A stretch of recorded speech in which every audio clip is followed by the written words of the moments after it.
3 dekada mahigit nang muli kong binalikan ang bahagi ng ito ng Las Piñas City. Ito ang bahagi ng Pamplona at ng Zapote, Las Piñas City.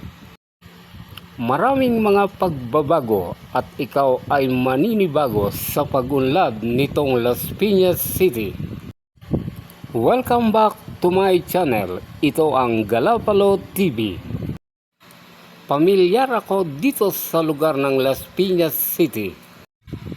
Dahil nga noong dekada 70, dito ako ay nagtatrabaho at napamahal sa lugar na ito. Napakalaki talaga ng pag-unlad o pagbabago sa lugar ng Las Piñas City. At ang bahaging ito ay ang lugar ng Zapote, Las Piñas. At ito na rin ang daan kung ikaw ay papunta ng Baclaran at paluwas ng Maynila. At dito rin nagsisimula ang daan kung ikaw ay patungo ng Alabang, Muntinlupa.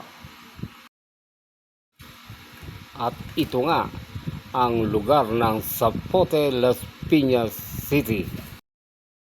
At ito nga ang pinaka-intersection ng Zapote. Ito ang daang patungo ng Cavite sa gawing kaliwa at Baclaran sa kanan. At ang daang ito ay patungo ng Cavite City. At ang hangganan ng Las Piñas at Cavite ay nahahati sa pagitan ng isang ilog na silbing boundary ng magkabilang lungsod.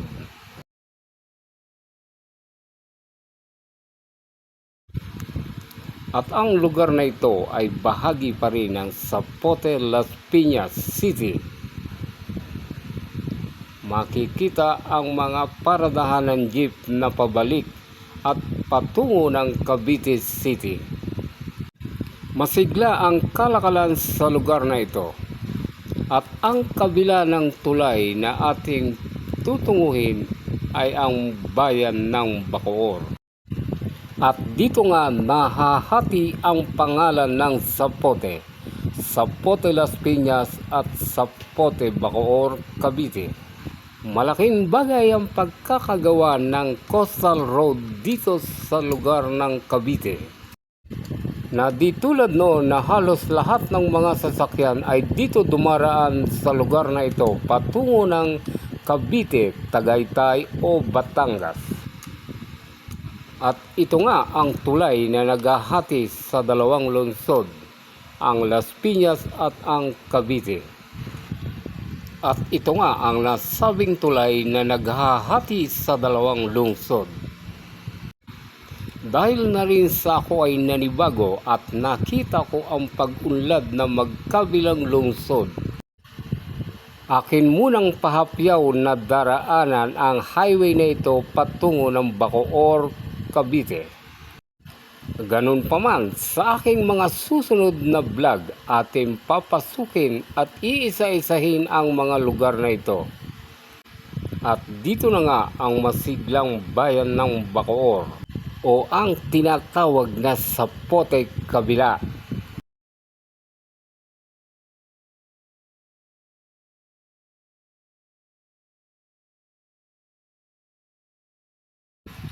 At sa bahaging ito ay napansin ko nga ang malawak nilang pamilihan o public market sa lugar na ito. At ang highway nga na ito ay ito ang patungo ng Cavite City. Maunlad at progresibo ang lungsod ng Cavite City. Mayaman sa kultura at kasaysayan ng ating bansa.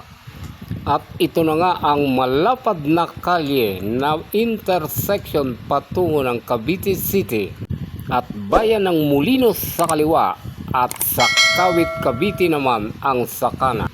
At ito rin ang daan kung ikaw ay patungo ng Tagaytay o Batangas City. Napakalapad ng mga daan sa ngayon, di tulad noong mga nagdaang dekada. Marahil nga, naninibago lang ako sa lugar na ito.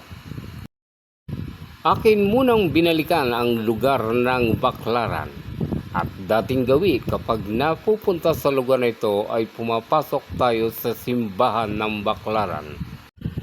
At aking ang napansin na may pagbabago o ginagawang pagbabago sa compound na ito. Binabago o pinagaganda ang harapan ng simbahang ito. Ang flooring ng compound o ang entrada sa harap ng simbahan. At dating gawi, susubaybayan natin ang construction na ito upang makita natin ang ikagaganda ng harapan ng simbahang ito. Tulad ko rin na madalas magawis sa lugar na ito kapag ako ay magtutungo sa lugar ng Baclaran.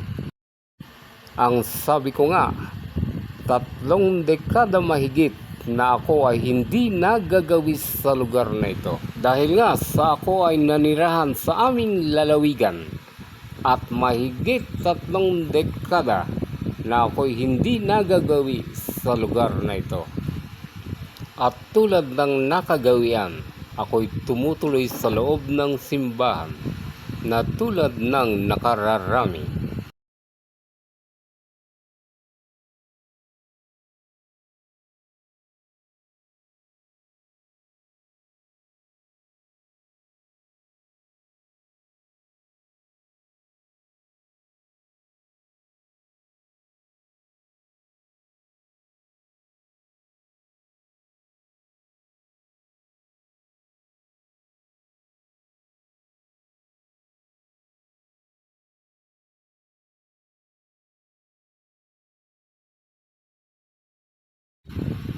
Malaki na rin ang ipinagbago at ganda ng loob ng simbahang ito.